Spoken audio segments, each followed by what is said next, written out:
Magandang araw mga kakutsero. Ito na naman po ang inyong lingkod na si Jigs na magbibigay sa inyo ng giya ngayong araw ng Sabado. Ngayon po, no, meron tayong 7 magagandang karera at ang start time po natin ay alas 3 ng hapon. Uulitin ko po, no, itong aking giya ay purely review and analysis ko labang at walang halong information. At simulan na po natin. Race number 1, dito po magsisimula ang ating winner take all. 2-year-old maiden race. Distance is 1400 meters. At dito po may 7 kalahok, no? Dito maraming bagong tatakbo, no? Halos lahat bago yung tatakbo, no? Except for Easy Go Lucky na tumakbo ng sweepstakes at yung Marvin's Pride, no?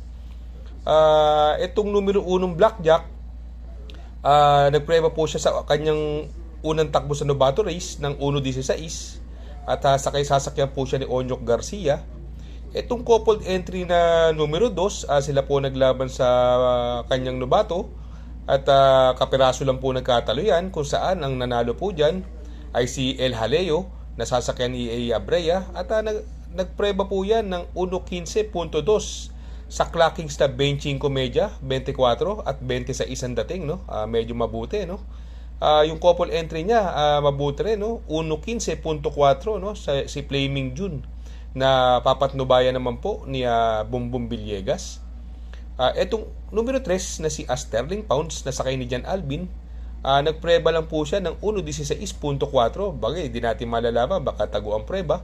At ang clockings po niya ay 26 media, 23 media at 26 media ang dating. Medyo mabuti rin, no? Etong numero 5, ito may pinaka-impresibo ang preba, yung numero 5, Inspiring Journey, no? Nasasakyan po ni Jeffrey Sarate, no? Nagpreba po yan ng 1.14.4. Siya po ang may best time dito at ang clockings po niya ay 23 media, 23 media, 27 na plenty to spare, no? Kaya ito, no, itong race number 1 medyo mahiwaga po ito, no? Syempre sa Novato Run may kanya-kanyang taguan ng prueba yan, no? Pero sa akin, ang pipiliin ko po rito yung may best time at yung syempre magaling na hinete. Doon ako sa numero 5, no, Inspiring Journey, no, nasasakyan Jeffrey Sarate. At ang panigundo ko naman po diyan yung pangalawa sa magandang preba, yung numero 2 na si El Jaleo, coupled with Flaming June. Sa race number 2, dito naman po magsisimula ang ating pick 6. Pilracom Rating Based Handicap System Race, Class 5, 11 to 15 split. Another 1400 meters distance, no? At dito po may 8 kalahok and another anybody's race sa aking palagay. Ang mga may panalo po dyan, ito medyo sa malalakas na laban, natitimbang po ito. Yung numero 1 Watchbell na sakay ni Ino Hernandez. Medyo napupunto po si Kabayo. National Treasure naman galing sa Panaldo, although medyo magaang ang tinalo, kaya lang magdadala siya ng pinakamagaang na timbang na 50.5 na sakay ng apprentice na si GL Shego Jr. May panalo din po yan. Yung 7 of Diamonds, yan, gamay na gamay po ni Kelvin Abobo yan at angkop ang distansya, no? 1400 meters, no? Baka yan ang biglang rumimati dyan, yung 7 of Diamonds, no? Ito namang sisinag, ito galing din po sa Panalo at sa tingin ko siya magdadala ng unahan sa papatnubayan naman po ni Joel Shego. Kaya lang medyo magaang lang din ang tinalo nakaraan kaya medyo pas muna ako sa kanya. Ito bagong baba, yung numero 6 Winter's Fury, no, na binigay na kay John Paul Guse. Bali-balita lang po kayo sa tabi-tabi. Baka mamaya isalikwat po yan, magandang dihadya, Winter's Fury, no. Itong numero 7 naman, Great Angie, nagamayan na po ni R.A. Basi yan, galing sa segundo po yan, si Great Angie. Malaki po chance niyan, Great Angie. At yung numero 8, Advocacy, ito medyo hindi magaganda tinatakbo, kaya lang talagang napakababa sa laban, no? Alam naman natin na ito naka-upset nung araw, kay Under Oath, no? Gamay na gamay po ni Jomer Stork yan, si Advocacy, kaya lang lately yung mga huling takbo niya hindi masyadong impresibo kaya lang itong grupo na to medyo mababa baka makachamba na rin po siya rito, no? Kaya siguro isasama ko na rin siya, no? Kaya dito sa race number 2 magtatatlo po ako, no? Doon po ako sa numero 1 Watchbell, no? Panigundo numero 8 Advocacy at sasama kong pandiyado numero 7 Great Angie. Sa race number 3 dito naman po magsisimula ang ating pick 5 Pilracom Rating Based Handicap System Race, Class 4, 16 to 21 split. Ito distansya po rito 1400 meters pa rin no? Or 1000 oktabo no? At dito may 11 kalahok no? Another anybody's race po ito Talagang medyo maganda tong karera natin ng Sabado no? Baka magpa-carry over. Kung dihadista po kayo pwede kayong pumili ng mga pandihado ano? Sabi nga ni Idol JR Cabansag your choice is good as mine no. Dito po sa tingin ko may mga panalo yung Grand Jackpot nasa kay ni RC Baldonido. Sa tingin ko siya magdadala ng unahan dito. Although pwedeng magbigay ng pressure sa kanya yung numero 10 Galloping Ghost nasa kay ni Patty at yung numero 6 na Simon Island no. Nasa kay ni Jan Albi no. Medyo mabibilis din po yan.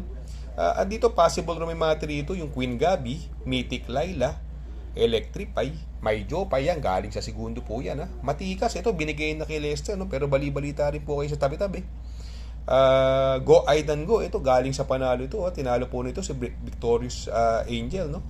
Walang lumod sa kay Victorious Angel, masama pa larga niya no? Pero kita mo naman yung remate na itong Go Aidan Go no?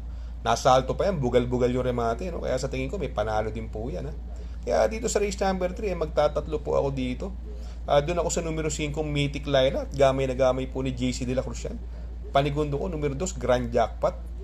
At isasama kong pandiyado yung numero 11 na si Go Aidan Go. Sa race number 4, dito po magsisimula ang ating pick 4. Pilracom Rating Base Handicap System Race Class 5, 6 to 10 split. Distance is another 1400 meters. Dito po may 7 kalahok. Dito mapapansin nyo ang nagbabalik yung numero 3 Compassion no? Binigay kay JT Public, napakababa po sa laban nito no? At kung titingnan mo rito kung si Sky Plus lang kayang-kaya sa area ni Compassion niya no? Eto si Compassion tingin ko lamang ito, kaya lang ang worry ko galing sa bakasyon, kaya siguro magtatatlo din ako rito no?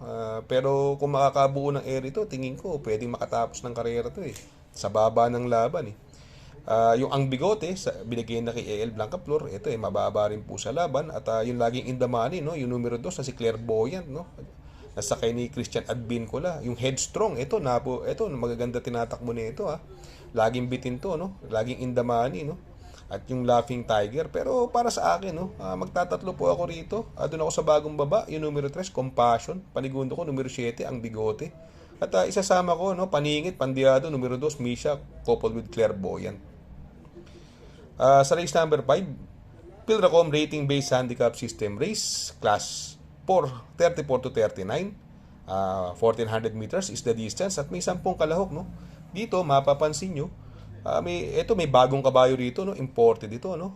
Ito tumakbo ng milya ito kaya Worshipful Master no. Halos kapiraso lang, 2 kabayo na nagkatalo. Yung Charge the Castle na binigay po kay Jan Alvin Guse no.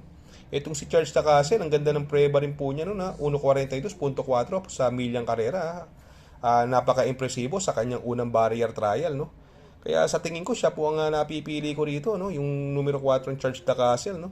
Sa tingin ko pwedeng magbigay ng magandang laban sa kanya yung coupled entry na parehas sa may panalo, yung numero 3 Bill Jordan na napupunto, at yung coupled entry niya na si Open Billing no.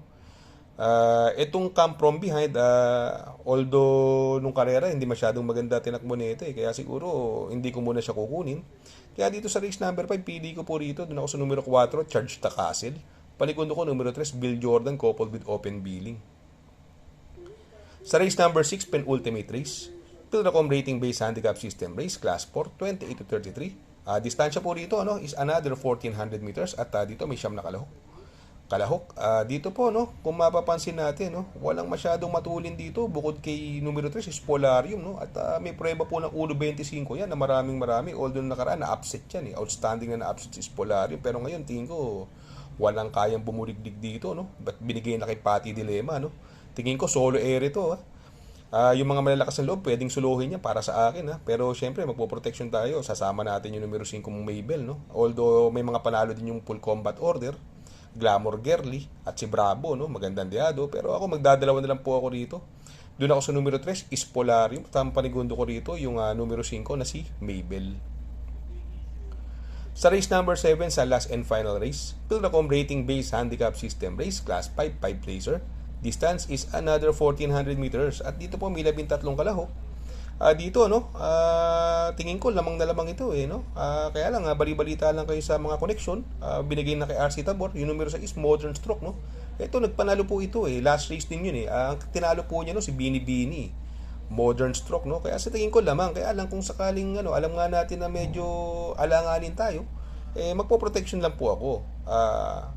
Ang isasama ko magandang protection, yung numero 1 Surplus Boy na binilak na kay Mark Alvarez, at yung numero 9 galing sa segundo, no, yung Princess Bell, no? Nasakay ni Onyok Garcia, no? Pero kung makakabalita naman po kayo na labas, pwede na pong suluhin yan. Napakababa po. Grade 1 na grade 1 itong laban na to sa numero 6 na si Modern Stroke, no? Kaya dito sa race number 7, magtatatlo po ako. Ang pili ko po, numero 6, Modern Stroke. Panigundo ko, numero 1, Surplus Boy. At isasama kong pandiado yung numero 9, Princess Bell. Shoutout nga pala kay Sir Pax ng Barkadahan OTV. Located po siya sa 1139 New Antipolo Street, Corner Vargas. Malapit lang po sa Abad Santos, yung bagong ginawang tulay. Very convenient and attentive po ang mga tao. Pwede po kayong mag-EB at party while betting on racing. Shout out, mega shout out sa ating mga tropa dyan sa Barkadahan OTV. Ang address po niyan 1139 New Antipolo Street, Corner Vargas. Shout out, mega shout out kay Sir Paxi Villar, Piwi Pulintan, Alvin Priginal, Imo Rodriguez, Arnel Lorenzana, Dudoy De Jesus, Makmak Villar at kay Sir Manny Caplis. Mega shout out po sa inyo. Mega shoutout din, no? Mega shoutout sa Tanyong OTV, Malabon.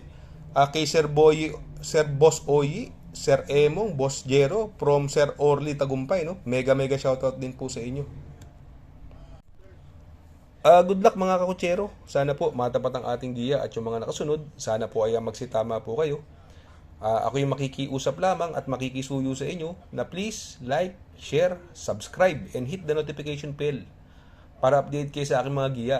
Good luck po and happy racing!